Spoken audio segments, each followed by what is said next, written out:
Hello folks. So coming up in this video, you've got a bit of this. Barneys, biscuits and brews. A bit of that. It's been 6 months since I monetised the channel and I've just had my first payment. Yeah, the channel has earned some cold hard cash. Yes. And maybe a bit of that too, but this is looking delicious. Hi campers, hope you're all doing well. Welcome to another video, and you join me in the car. I'm on Dartmoor at the moment. Look at that. It has stopped raining for a moment, but it is foggy as you like. Look at that. It's what we like to call a pea super, I think. But as part of the course when I come up on Dartmoor, I think it's it's the sort of weather I'm becoming used to. I think it was absolutely chucking it down as I was driving up here, and I was really starting to question my choices and what the heck I'm doing here. But the rain has eased off. It's just a sort of drizzle from the fog blowing through at the moment. But I'm up here for a camp. I'm down in the West Country on holiday with my wife at the moment, and I've snuck out for a cheeky wild camp today. And yeah, I've got some joyous weather to look forward to. But I did have plans to walk quite far onto the moor, up to right into the middle of the moor, into sort of the White Tors and visit Wisman's Wood and that. But I have two problems. First and foremost, the weather is grim. I want to go that way for views, and I'm not going to get them in this weather. And the second problem I've had is that the car park I was aiming for was full up as well for that part of the mall. So it's always good to have a plan B, and that's exactly what I've got.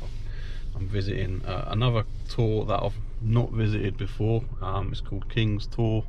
It's a little bit more, it's a lot more accessible. It's only 1.5 miles or so to get to. Easy footpaths as well, easy to navigate, no challenges whatsoever. So I'm gonna get my waterproofs on, get layered up, and get out on the trail. But yeah, the weather is grim. Happily though, I've got a tent today. I've got a tent for camping, and I know once I get up to the tour and get my pitch, get the tent pitched, I'm going to be happy as Larry in that tent.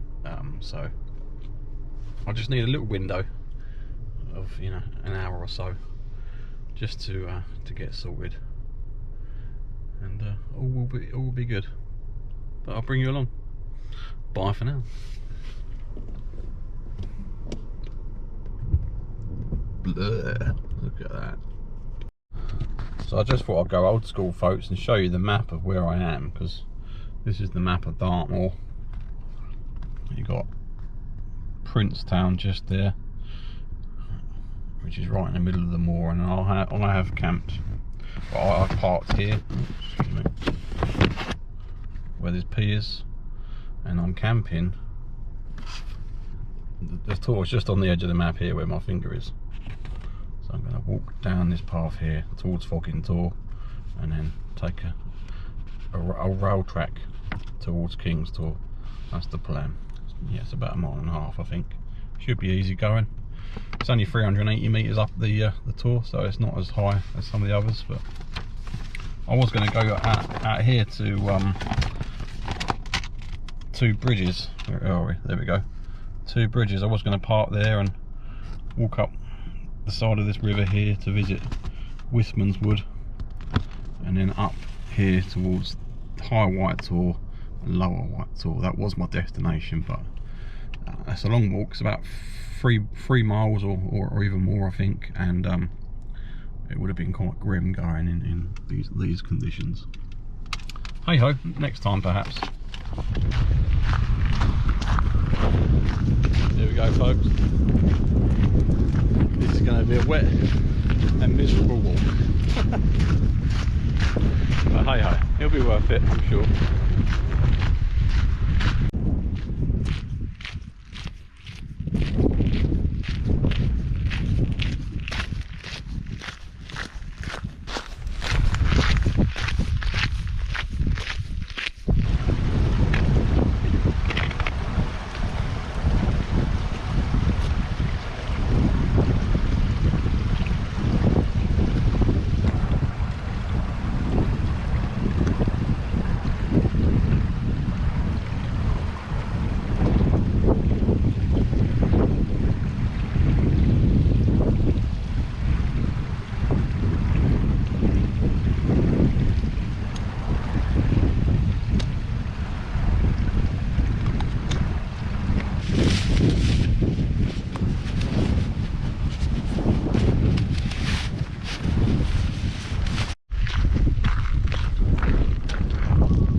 for miles, folks. Absolutely glorious. Nah, it's pretty grim. Keeps raining on and off, but at least it's not blowing a hoolie at the moment, and it's not forecast to either, so that's good. And the path is really easy going, not steep or hilly or difficult to navigate, so that's all good. So far so good.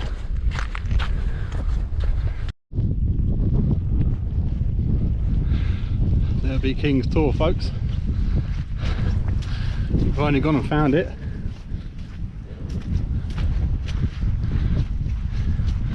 From what I can see, it looks quite impressive. Lovely. Alright, I'm going to do some exploring.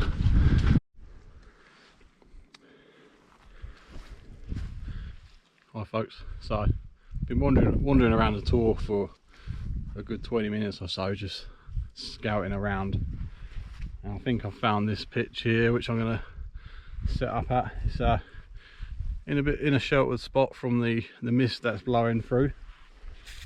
Ground's not too soggy here. That's half the challenge here, finding a spot of patch of grass where it's not boggy and horrible. So yeah, I'm going to get set up, I think. See you in a minute.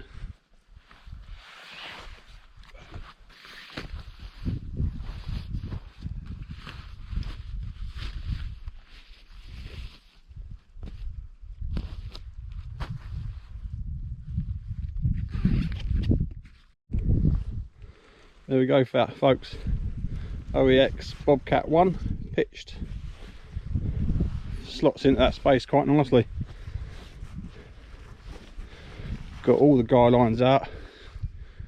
It's not windy. It's not forecast to get windy, but on Dartmoor you never know, dear. So thought I'd be better safe than sorry. Yeah, but I'm pleased with that. Right. I think once I get into this tent, I'm probably not going to be getting out until the morning. But the weather does seem to be brightening up a little bit, so fingers crossed. It's meant to be nice tomorrow, so we might get some views in the morning, but for now that's as good as it's going to get. There should be glorious views of Dartmoor across there, but not today. Never mind. Alright, time to get in.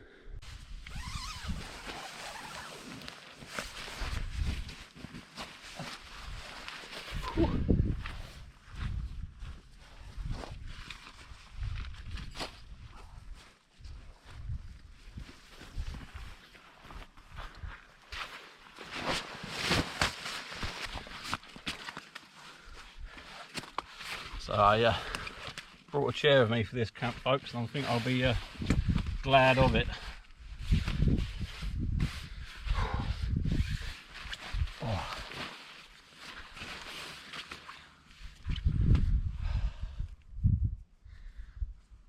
Oh. It's nice to be in.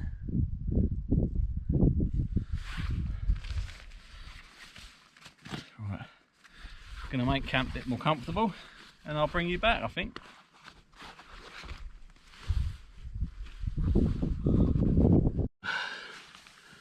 Righty hi campers, right. Nice and comfortable in tent now. Got a massive pile of wet kit here. This is why people use two-man tents in the winter, I think, because you got so much wet kit to store. But I doubt that will dry, so it's just gonna have to sit there, I think.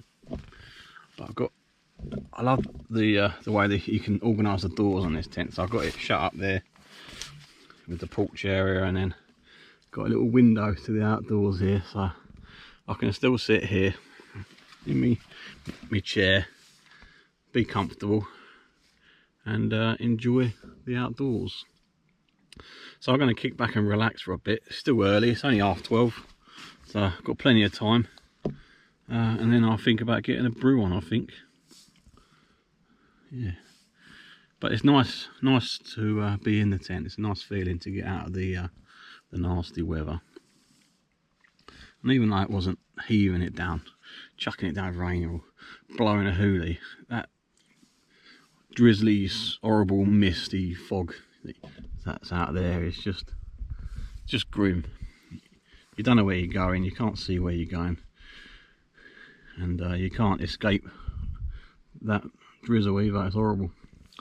And so I'm glad I've got the tent on this camp, because it would be reasonably miserable underneath a tarp right now, I think. But it's not cold though, it's really warm. To coin that two-word phrase to describe this situation right now, it's mildly moist.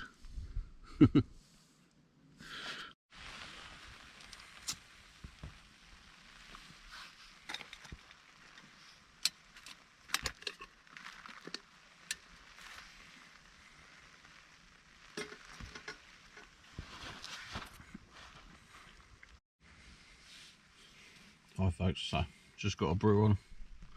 Been sat here chilling for about an hour or so now, just cooling off a little bit and stopping the sweating, warming up, or putting some layers on, getting camp squared away. Got the brew on. Always exercise caution getting a brew on in a tent. I've got the door wide open here, so there's tons of ventilation in here at the moment. I'm probably going to open it a little bit more on this side. But yeah, always be careful. And I've got the windshield underneath the stove just to protect the ground sheet of the tent as well. If luxury was, if I could have, then I would have brought an extra table for added luxury, and that would have made this a lot more stable and safe. But the windshield should be fine. But yeah, going to get that brew, and then I'm going to do some biscuits. So I'll bring you back in a minute.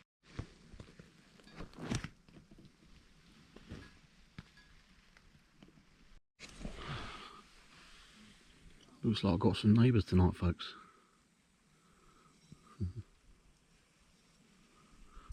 Just some kids just rocked up. Look like they're camping.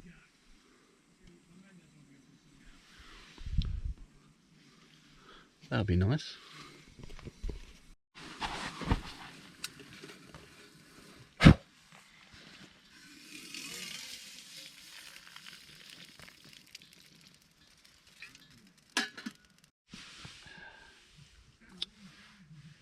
Cheers, folks. Lovely. So, without further ado, I've got a brew, and that means it's got to be time for Barneys biscuits and brews. And this is a special edition of Barneys biscuits and brews, because I thought I'd dedicate it to my American viewers out there. 10% of you are from America according to YouTube analytics, and I thought I'd celebrate that in this episode, and I've brought some American cookies. And this came about because of one of my regular viewers, commenters, Ty. Hello Ty, if you're watching. In my last sort of episode of Barney's Biscuits and Brews, he said about offering up an explanation as to what biscuits are in the UK, because in America biscuits means something very different to what we know in the UK. Yeah, an American biscuit is very similar to what we in the UK would call a scone or a scone, and in the UK what we call biscuits are much the same as what the Americans call cookies. So this is an episode of Barney's Cookies and Brews. And so for this episode I've got two offerings here. I've got them at the supermarket on the way here today. I've got some Maryland cookies and some Oreos. Check them out. I'm going to get straight into it with the Maryland choc chip cookies. So first up, Maryland choc chip cookie.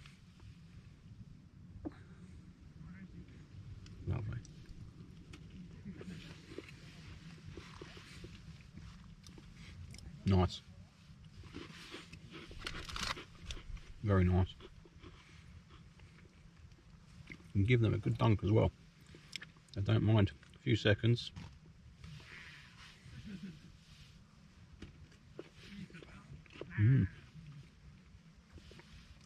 Yeah.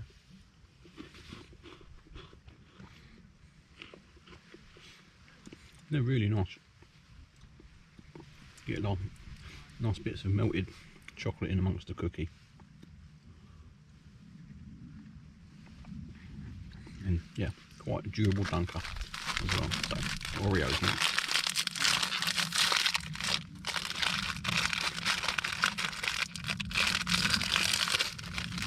I'm sure these are Strunk. Suspiciously dark coloured as well, like not sort of chocolatey coloured, but just black, aren't they? But let's go in.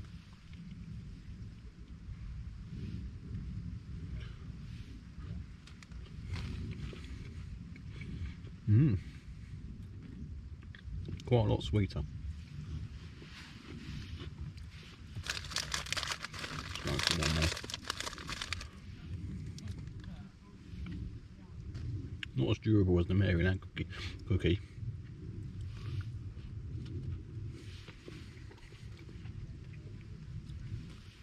But you got the sandwich effect, so the cream filling goes nice and soft. I'm having another one.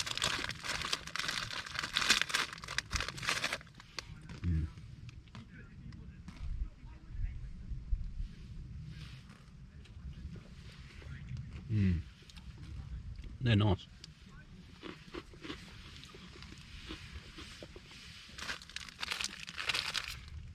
I don't know what I prefer though. They both bring something to the party. The Oreo has got the sort of nice soft sandwich filling that melts when you dip it, and the cookies have the nice little bits of chocolate chips that go nice and soft and gooey. Both really nice options, I think. So there you go. Barneys Biscuits and Brews, the American version, and it doesn't disappoint, I've got to say.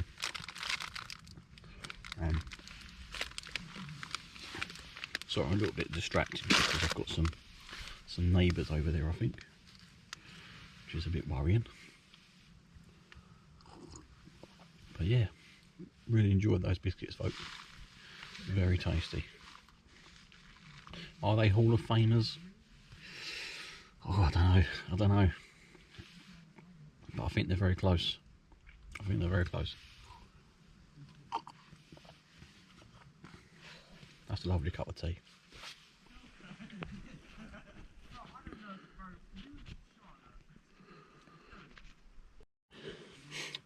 So I'm feeling a little bit apprehensive at the moment, folks, because I've got a load of kids rocked up just about 20 metres away from me.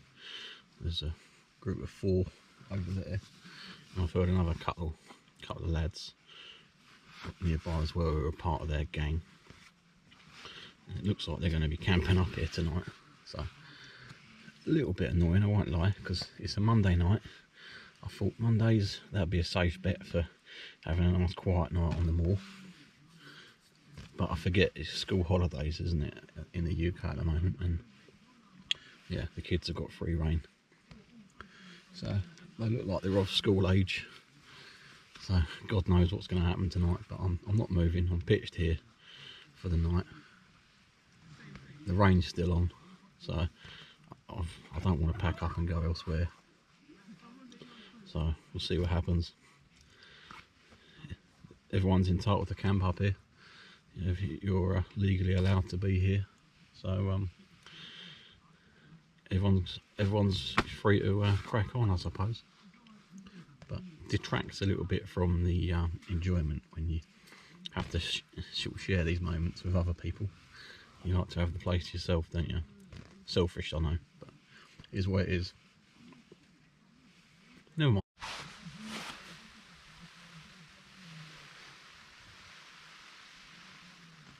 Don't know if you can hear that on the microphone, but keeps raining on and off. Stops for a minute and then you get a period where it looks like it might brighten up, and then you get another wave of rain blow through. But it's quite pleasant in the tent, to be honest with you. Not as spacious as you would like, but it's a one-person tent, so what do you expect? The main challenge is just making sure the wet kit is out of the way. I nipped out for a wee earlier, and yeah, it got a bit wet in the porch when I came back in, but mopped that all up with the bandana.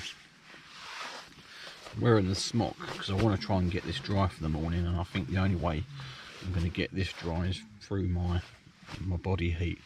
So I'm going to keep that on, but yeah, I think it's drying out. And yeah, but quite pleasant sitting here. I love the way that you can sort of configure this door with these zips, so you can just leave this open and just look out your window. So it does still make you feel like you're enjoying the outdoors, which is quite a nice feature of this tent that I like. Yeah. But I haven't really got much exciting to report for camp, really. The kids are still here. I think that they're pitched up behind me now, which is a slightly bit annoying, but what can you do? They seem alright. Yeah. Still pretty early. It's 3:10, but clocks went back a couple of days yesterday. Yes, Monday the 28th of October today, so yeah, the clocks went back yesterday, and the nights are getting darker earlier now, so I think it'll be dark between 4 and 5, probably about 4:30ish or thereabouts, or 5ish, I don't know, but yeah, it's getting darker earlier now. So be in the tent quite a bit today.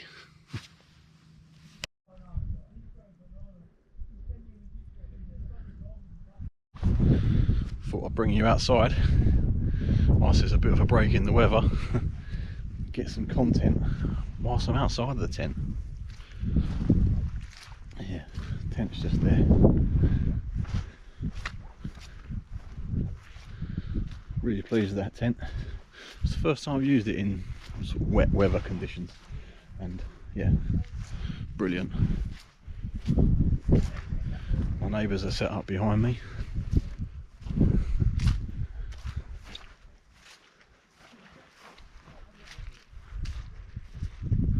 There we go.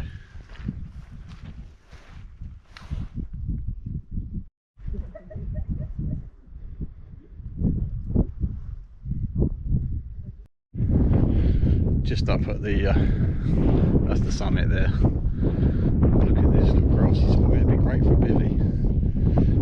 Maybe a tarp as well. Awesome. There we go. On the summit. A bit windier up here. I've probably been a little bit grumpy about the kids pitch behind me, but to be fair, the side of the Tor where I am and they're behind me is by far the most sheltered, so I sympathise with them a little bit, because you walk around the other areas and it's really grim. You're getting the wind blowing into you and all the drizzle that comes with it, so this is definitely the area to be for sure. Yeah, never mind.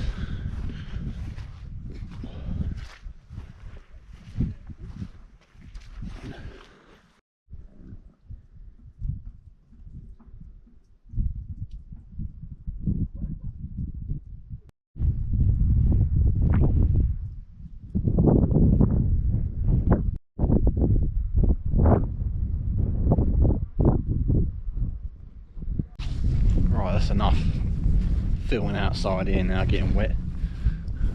I'm going back into my sanctuary. Probably time for another brew, I think. Maybe some more of those cookies.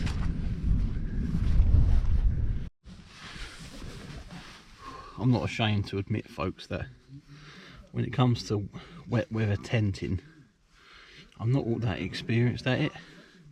Most of my time I'm sat underneath a tarp when it's wet.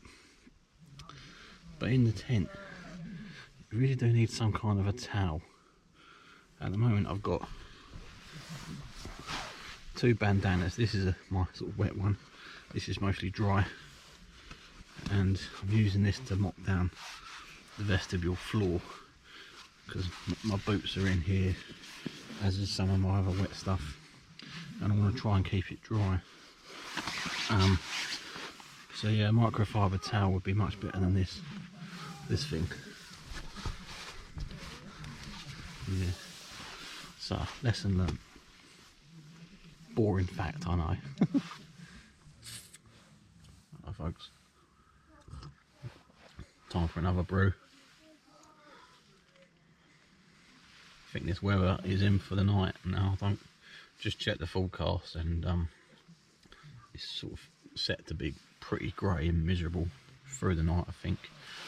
Perhaps into the morning as well. So yeah, I'll be packing up early in the morning in any case, so I've got to get back to the accommodation with my wife, and we've got plans for the rest of our holiday, so that'd be nice. But it's always nice to get a camp down here regardless of the weather. It's like a little holiday within a holiday. But I thought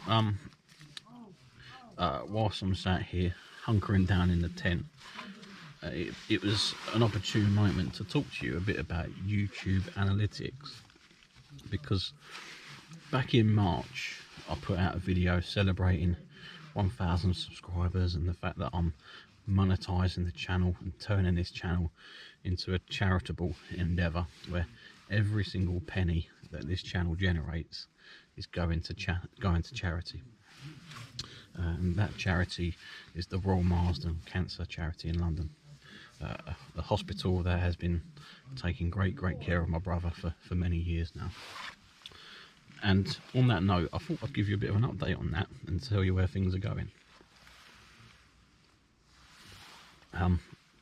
Because it's been 6 months since I monetised the channel, and I've just had my first payment. Yeah, the channel has earned some cold hard cash. Yes. And I thought it'd be interesting for you guys to know what it's taken. Well, first of all, what it's earned, and second, what it's taken to earn that much money on the channel. Because I don't think many channels necessarily go into those sorts of whys and wherefores about the YouTube sort of monetization and the partner program. So I monetized the channel. I've got a post-it note here with some show notes on it. I prepared for this, folks. This is a very professional outfit. But yeah, I monetized the channel sort of mid-March-ish, and then come the end of September, I got a notification to say that I'm going to be getting a payment in October. I had that payment last week, so we're at the end of October now, and that payment was £70.20. Big money for 6 months worth of work, I'm sure you'll agree. So basically the way YouTube works is that it pays out every time you earn £60 or $100. And if you're earning more than that per month, then you'll get a monthly payment, which is what a lot of the more sort of popular YouTubers will probably get.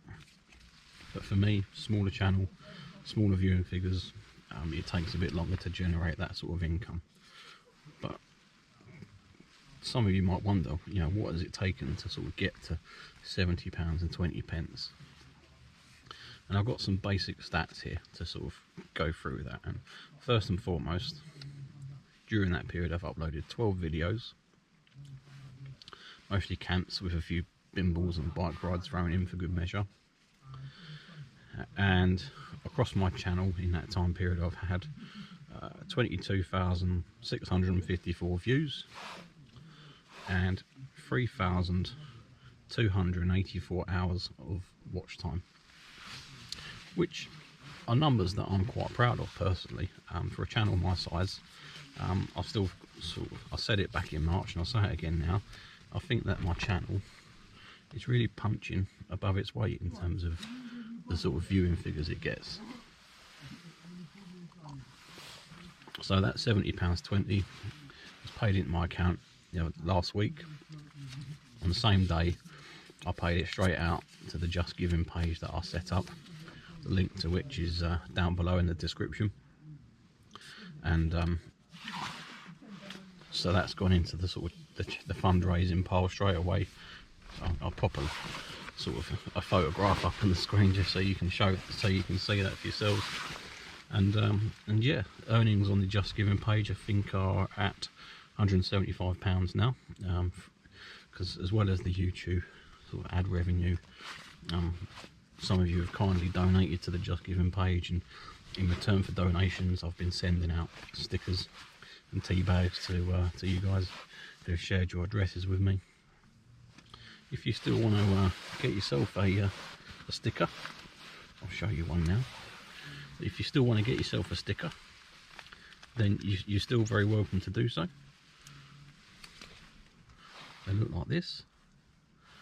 And yeah, if you donate to the Just Giving page, I don't care whether it's £1, $1 or whatever you feels right, then I'll get in touch with you, or please email me on the email that I've popped in the description below, and send me your postal address, and I will post you a sticker and probably some tea bags as well, by way of a thank you. And any donations are welcome. But the whole point of this channel is that I'm kind of trying to be the laziest charitable fundraiser there is, I think, because, you know, all I'm doing is just going out, doing what I want to do, putting it on YouTube, and then the money that's generating from you watching these videos is going straight to charity. And on top of that, because I'm a hard-working taxpayer in the UK, I can click on the gift aid box, and the government will, through their tax incentives, will top up that donation by approximately 25%. So that £70 that I sent over last week was actually ended up being about £87 once the gift aid went on top of it.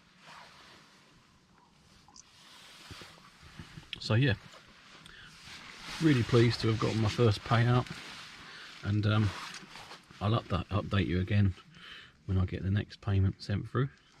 And yeah, all being well, I'll continue to try making interesting videos for you guys to watch. I'm a bit of a nerd when it comes to the YouTube analytics data that creators get on their YouTube Studio app. So if anyone is uploading videos to YouTube, you're probably using YouTube Studio, and that gives you loads and loads of data and input on what is going on with your channel, who's watching it, what sort of stuff they're watching, how they're finding your videos, and all the rest of it, and even where they're watching them from. So I can see that most of my demographic is in the UK, I think 50%, and then the second most popular is in the US. And then most of you are aged in the sort of 40 to 50-year-old bracket as well, according to the analytics. Whether that's right, I don't know, but that's what it's telling me. He also tells me that you like in the bike packing videos, and also that you like the old school canvas or bedroll camps. So there's going to be plenty of them videos coming through the coming months, and yeah, I'll be bringing you along, and let me know as always what you think of those. I'll try and keep it light, keep it fun, and share a bit of knowledge along the way.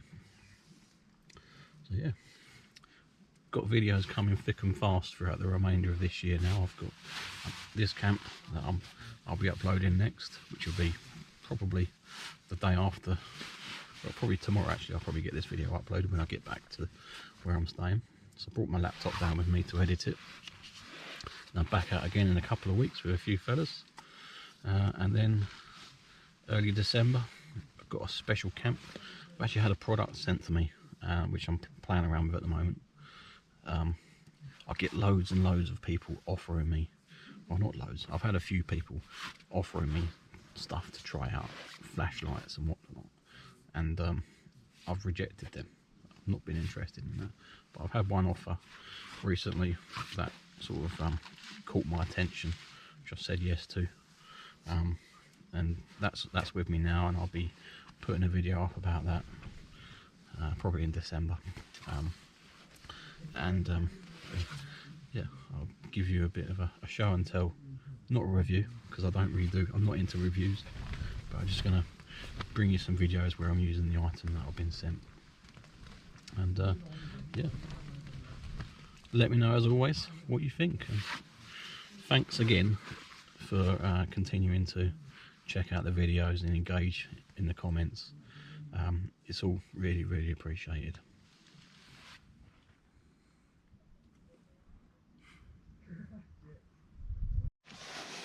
Hello folks, so it's 20 to 5 now. Sun sets in about 15 minutes. I just checked, it sets just before 5, which means it's going to start getting dark fairly quickly, I think, in the current climate. And I quite like to get dinner cooked whilst I've got a bit of daylight still, even though it's a bit early. I've got some other things I can heat up later if I want to, but I've got my nose bag here, a few bits and bobs. I'm going to do macaroni cheese, folks. I've got some macaroni pasta,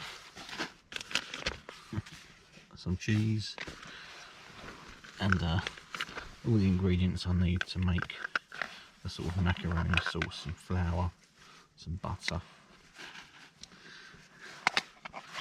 some milk. Got a little bit of mustard to chuck into it as well, and my usual spice rack, shall we say, from the Wild Wanderer. Salt and pepper and all sorts in there. And I picked these up at the supermarket when I was getting biscuits. It's some salami sticks, and I think I'm going to chuck some of this in there.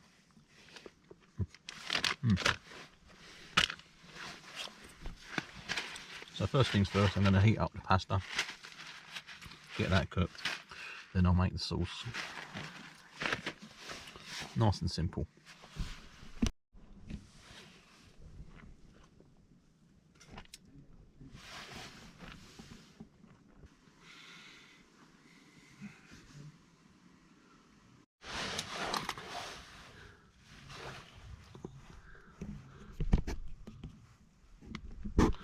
So the pasta's all cooked through. I've drained it off as well, although most of the water is soaked up. I'm going to decant the pasta into this now, so I can do the sauce. Put that to one side. Got to do the sauce, so I need to make a roux first. So I'm going to put the butter in. Got to do this really carefully because it's in titanium.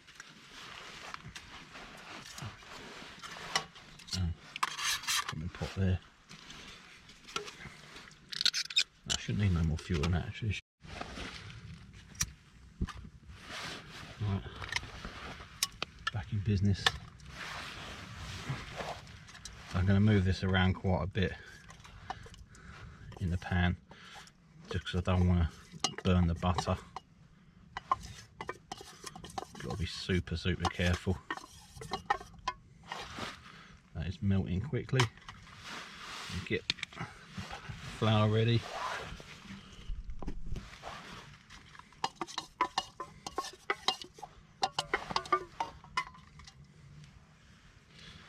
This should take a few minutes at most. Now, some of the flour in, mix it.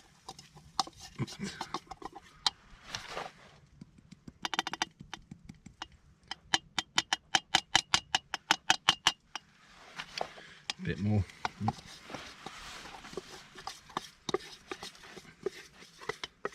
I think that might be enough flour.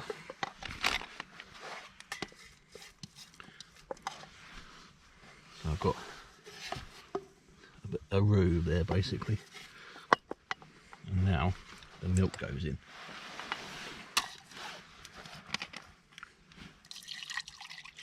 I'll do about half first. Just keep stirring it, keep it moving around. Eventually that should thicken into a nice white sauce.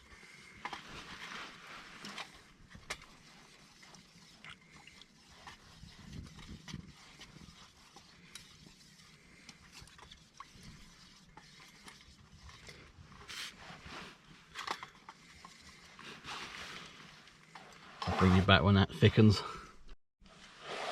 Right folks, starting to get a bit thicker now, a little bit lumpy, just got to keep stirring it. As soon as that sauce is thick, I'll take it off the heat and add the cheese. Oh yeah, that is looking good. Right, off the heat.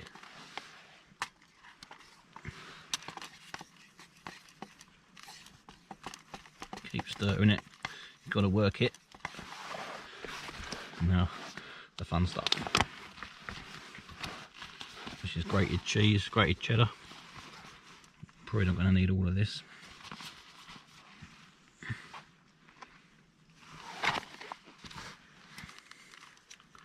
And then just stir it all in.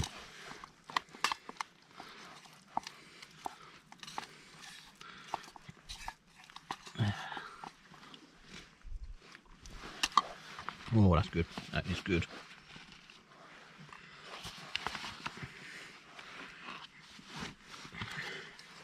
Get some light on.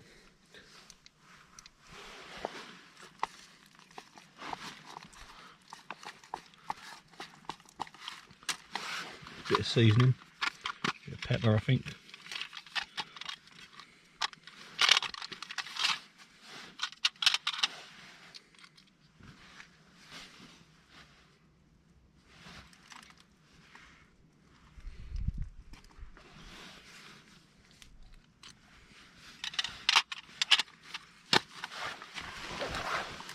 Give that another mix. Bit more cheese.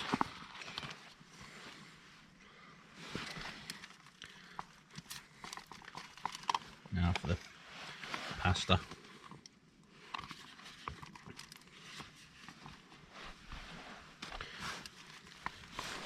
And another big mix.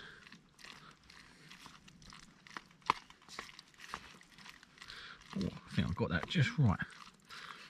Last time I made this, I made way too much sauce. And sod it. I'm putting all the cheese in. Half the cheese went over the 10th floor. Oh, now we're talking.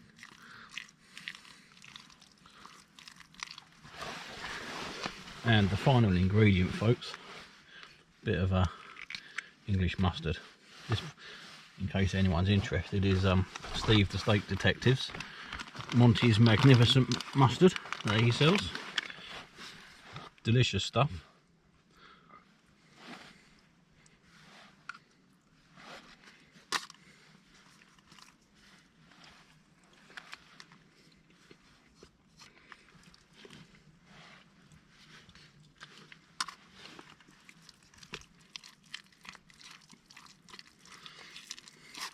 I was going to put some salami in this, but I don't think I want to now. I want to keep it cheesy.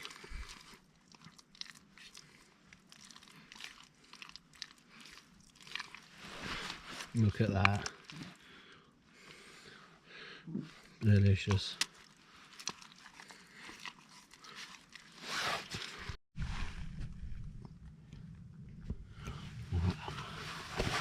Just shut up the door, folks, because it was getting quite wet in the vestibule. But this is looking delicious. Mustard really takes it to the next level.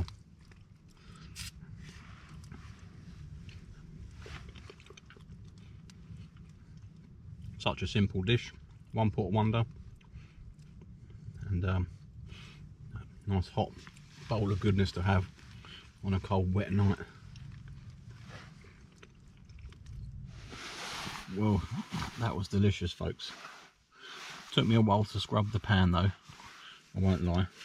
A couple of bits of pasta had stuck to the bottom, but beer time now, and I've got a nice can of Lef Belgian blonde ale.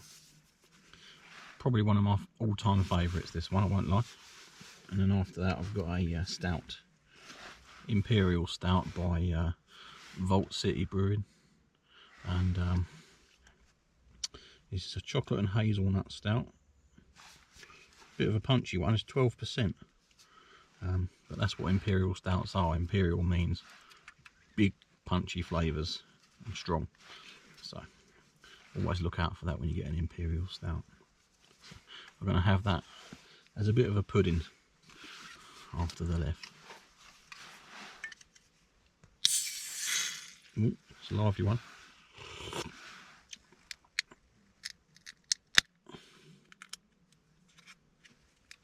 Cheers, folks.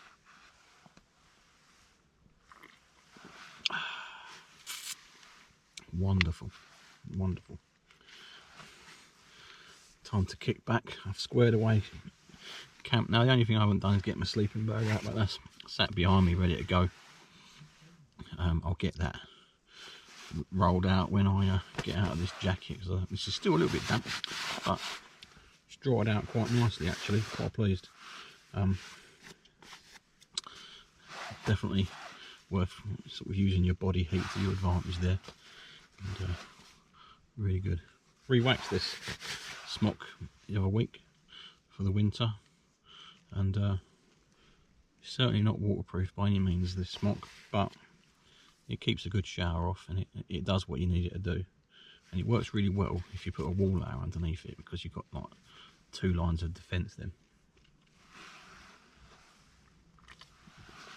But it was no match for today's weather though. That was sopping wet. That's why I wore my rab jacket over the top. But took that all off and was dry as a bone underneath, so pleased with that. Time to enjoy this, I think.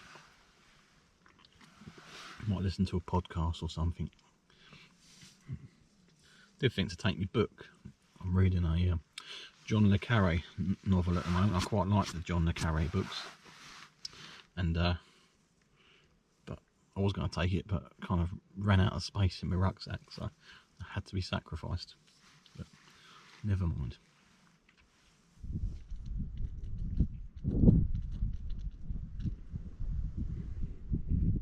Well, folks, that's me tucked up in bed. Just got the 2-season rab bag tonight. Sleeping on the foam mattress as usual, and my usual sort of pillow set up. Tent looks a bit of a mess, but it's okay, I'll sort it out in the morning. But all in all, been a pleasant evening, just chilling in the tent. The weather seems to have improved out there.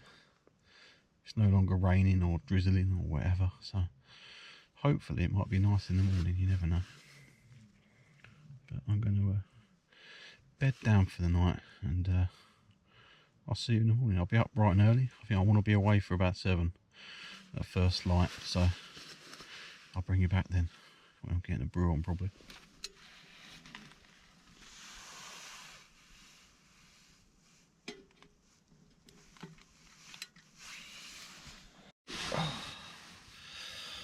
Morning campers. So it's about 6 o'clock in the morning, so it's still dark outside, but it's starting to brighten up a little bit. The fog has lifted out there, so should have a view in a bit when we get a bit of daylight. That'd be nice to actually show you where I am. But didn't sleep too badly last night. It was quite warm in here. I didn't even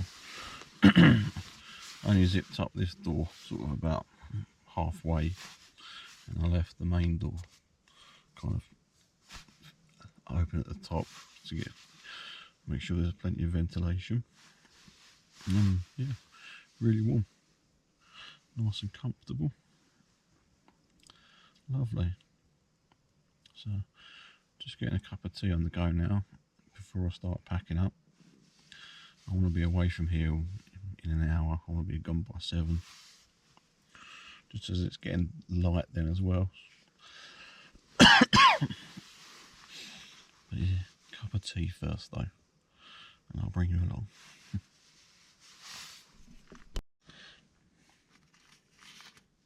Cheers, folks.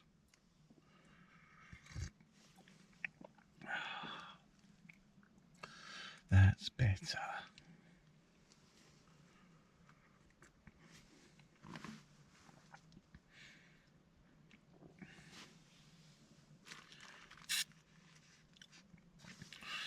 My neighbours were fairly quiet last night. I think they seemed to go to bed about 10:30, I think. So, can't complain.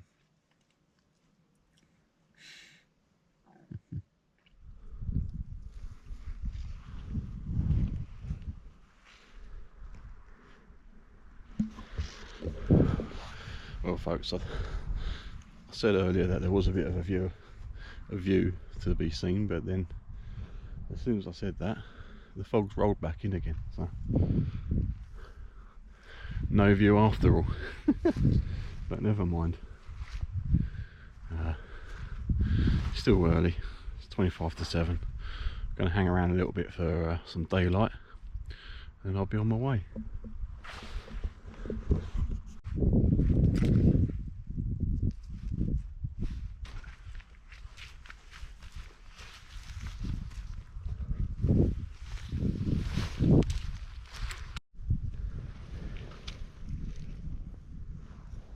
There we go then, folks, all packed up.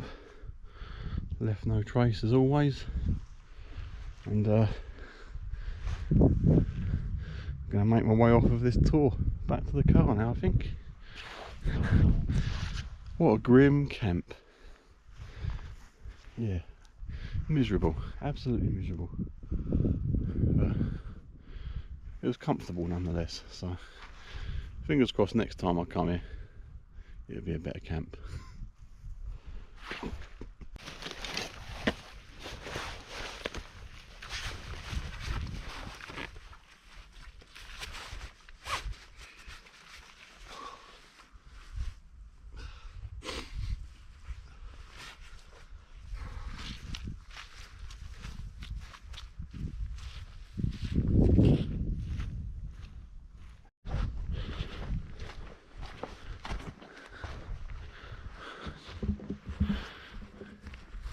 Visibility is a little bit better than it was yesterday. Just making my way down towards the railway, or the old disused railway track, that the path that I follow back to the car. But yeah, a miserable, grim, wet, horrible camp. But hey ho, that's what happens sometimes, unfortunately. It was great to use the OEX Bobcat in some more testing conditions though.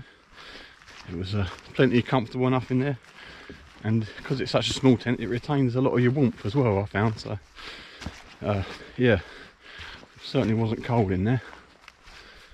Ooh, my glasses are starting to steam up already. But yeah, I'm gonna make my way back to the car.